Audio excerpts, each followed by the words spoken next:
For years, people have been asking me if I didn't have some type of guide that would help them find certain things on my videos or even on my DVDs. And I always answer them the same way. I can't make a guide until I'm done with the last video. Well, folks, this is the last video. I'm not getting any younger, and I can't complete this video series and the guide if I'm dead, so I gotta stop someplace, and today's the day I'm stopping. I've been working on this guide for the last year, and originally it was everything in alphabetic order, but you had to know the proper name in order to find it. And I found it very difficult when I tried to find something in it, so after making 4,000 entries, I decided it just wasn't user-friendly, so I scrapped the whole system and made it like the old city directories where you had the titles and subtitles of different things to make it easier to find. So as you can see from this index here, I ended up with almost 100 different categories. And when you look in the index and you see a category with bold print, that means that there's subcategories below that. For example, here you see the category transportation, and the subcategories airports, boats, buses, ferries, railroad, shipbuilding, docking, streetcars, trucking, and transfers. And in every page of the guide at the very top, you'll see where it says subject, which is the name of the company or person or home or whatever you're looking for, and then what video number it was found in, and maybe more than one video, and also the location in that video, and then also what DVD was it cut on. There's a lot of good things in this guide. Now the bad part about this guide is the price. It's expensive. Not because of all the work I did a lot of work, but because of what the printer is charging me to make the book, and also what the United States Post Office is charging me to mail you a copy of that book. The book sells for $30. The printer did a very nice job on it. It has a spiral binding. It also has a clear protective sheet that goes on the cover. I asked if they had a cheaper version, and they showed me the one on the right, which is stapled together and doesn't have the protective cover, but it has the same inside. It's much bulkier, and for the $3 difference, I don't think it's worth it, but it is cheaper. That one runs $27.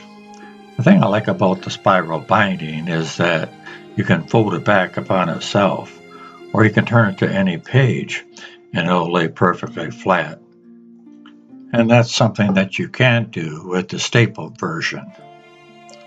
But there is a $10 solution.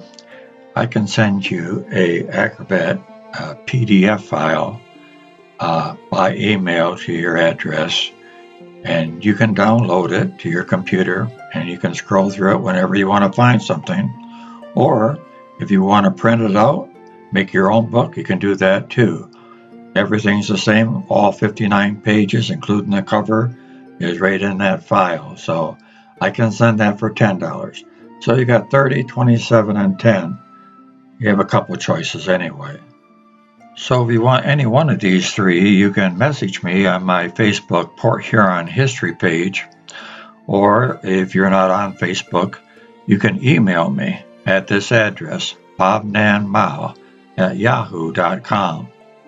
Tell me which one you want, and I'll go ahead and set it up for you and send it out.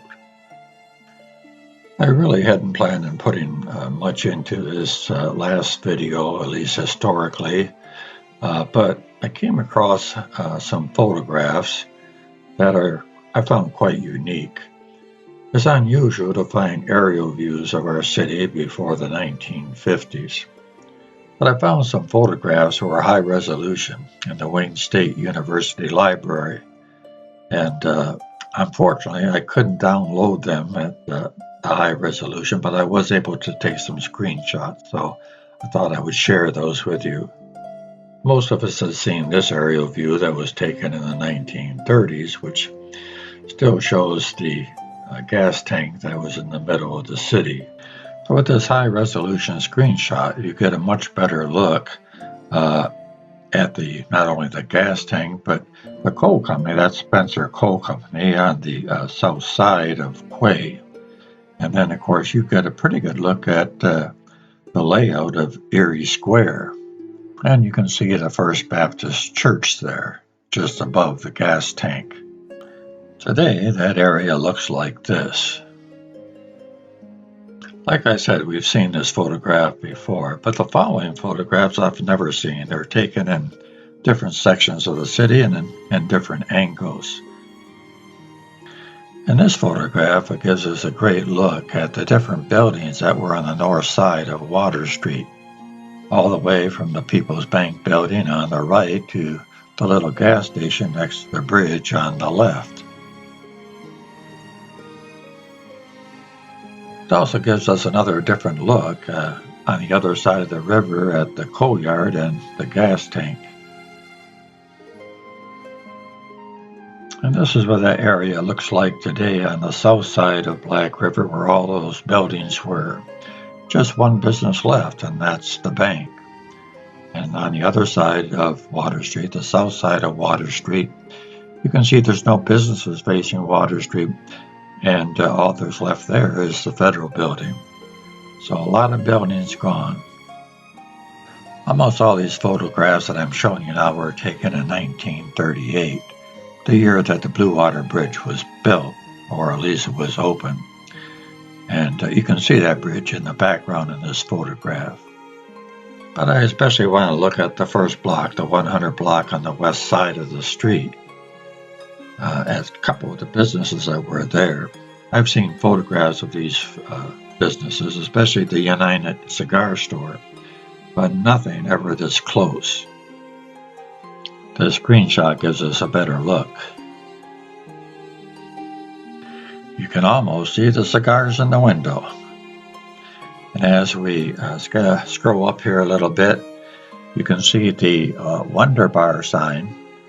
And then just beyond that, you can see the big pocket watch that was out in front of Runnels Jewelry Store and Watch Store. And this is what that area looks like today. All right, let's go back to the original photograph. And if we look on the right bottom corner, you'll see something interesting sitting in front of the control house of the Military Street Bridge. This contraption here is called a donkey engine, or also called a steam mule. And they're still around. You can see a photograph of one here. It was a steam engine, and it was also a winch. And these pulleys you see here would have cables on them that would attach to whatever they were pulling. It was originally made for the logging industry. And they could take logs, whether it was down a hill and bring them up, or whether they want to take them over trees by putting cables above the trees. Pretty amazing what they did back then.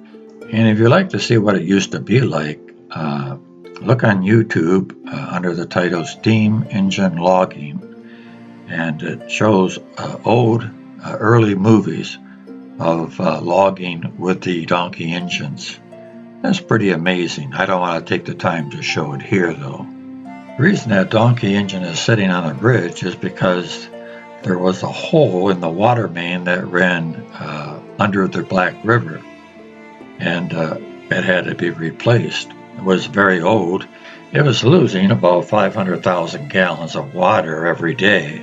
That was about 1/20th of the water that was pumped daily by the city. So it had to be replaced. I think this photograph here is where they were installing the original main. There's another reason I like this photograph, and that's because of that building that you see on the upper right. If you look at the signage on it, it says Ballantyne. And this was Ballantyne's first building, which was across the street from their second building. Where the second building was built, in this photograph, you can see a building there, and it says Fine Wine and Liquor, and also Cigars. On a side note, that first Ballantyne building is still there today. as well as the second Valentine building, which you can see now is being restored. Look at the very top, how they're working on that. Very nice. So that little donkey engine that could pull large trees through the woods would have no problem with a 20-inch water main, which they probably brought up on those skids there. One of the reasons I like these photographs is because it lets us look at what the city looked like back when that bridge was opened. So I thought that's kind of cool. Here in this photograph, we're looking at the 200 block on the west side, and it'll be across the street from Quay. And you can see some of the merchants there. You can see Mark's Jewelry, an optician. You can see Regal Clothing Company, the Ritz Theater, Johnson Shoes, National Credit, and later King Clothing, later Fabric Mart. And then just beyond that, there was a chop suey place. And then across Grand River, of course, was Sperry's. In this photograph here, we get to look at the opposite side of the street. And of course, it gives us a nice view of the Valentine building. And the thing I'd like to show you here is this stoplight. I thought that was kind of neat, how it's got like black and white, or perhaps it was a different color in white, but it looks black and white here. And then going down the block, there's not as many vertical signs out from the building, so it's hard to see any identifiable retailers. And but you can see Hughes Clothing, and you can see Peck's drugstore. In this photograph here, I want you to look at something that I didn't realize was there on Quay Street, just west of Huron Avenue. And we'll go to the screenshot here for a better look at it. At first glance, it looks like an auto service center. You can see 4 bays there for the cars. But I couldn't find anything in the directory regarding a service center. But if you look closer, you can see that there's actual windows in those bays. So those are actually 4 storefronts, 4 different businesses. And the building to the left was a sheet metal facility, but in the 40s that was also a roller skating rink. And then just to the right of that service center, or whatever it might be, that building there to the right of it, that's still there today. And this is what that area looks like today. I find this photograph interesting because, well, for one thing, you can see the Michigan elevator. But that's not too unusual. That was there much later, up until I think the urban renewal. But just to the left of that, there's a building with a little peak at the top. That was the White Star Dock. And this is what it looked like during its heyday. What I like about this photograph is that it shows the Kaywood facility that was on Grand River in Michigan and how large it was. The front part of it was a car showroom. And then in the center, you can see the car service bays. Here's another photograph at a little different angle. And it looks like there's 1, 2, 3, 4, 5 on each side, 10 bays there. Then in the rear was the paint shop. And you can also see that street right behind Kaywood's. That was Sarnia Street, which of course is no longer there. Here's a photograph of Kaywood's just after it was built. And you can see the showroom that was on Grand River. And then farther down, you can see those bays that we were talking about. All right, this is our last photograph, much earlier than 1938, probably the early 1900s. And you can see, at first I thought it was just after a rain, because if you look at the sidewalks, it's just wet.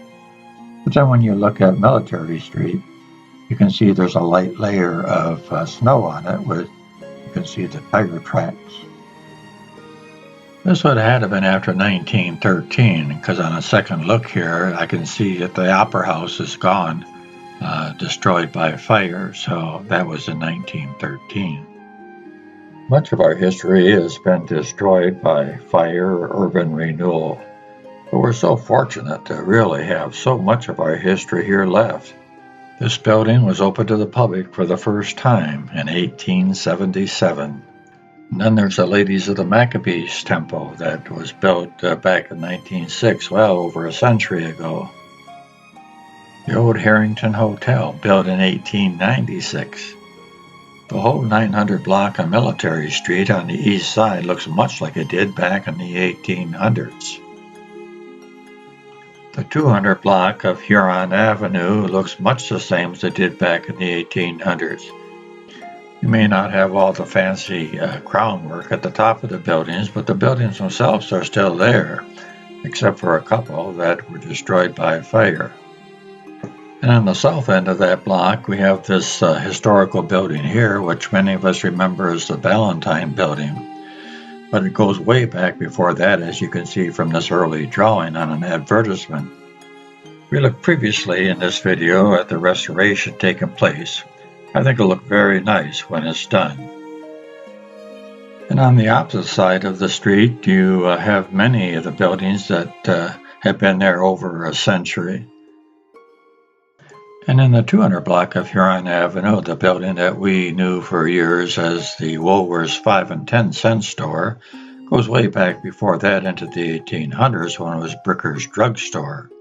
And you'll be happy to know they're renovating this building, and it will be a grocery store. And in the same block, there's this building here, Ben's, today, but many of us thought it was built for the Montgomery Ward store, but it wasn't. It was built back in the early 1900s for Beard and Campbell. And I could go on and on. Look at the homes that we still have that are historical homes. We have so much history in this city. The boyhood playground of Thomas Edison, the first international tunnel to go underneath a major river in North America. We have an international bridge. Actually, now we have two international bridges. We have Michigan's oldest lighthouse built in 1829 when Andrew Jackson was president. There have been many changes over the years, decades and centuries, but there have been many changes during my lifetime and yours. The city looks different today than it did in your childhood. And yet some of our city's history remains the same. I want to close this video by just looking at the 200 block of Huron Avenue, West Side, and seeing the changes that were there that pretty well illustrate changes through our whole city. Some of our changes were for the better, and some were for the worse. I certainly have enjoyed sharing the history of this city with you. And to be honest with you, I'm going to miss making these videos. And I want to thank you for joining me on this grand adventure that took 9 years, 234 videos, and 48 DVDs. But I'm finally finished.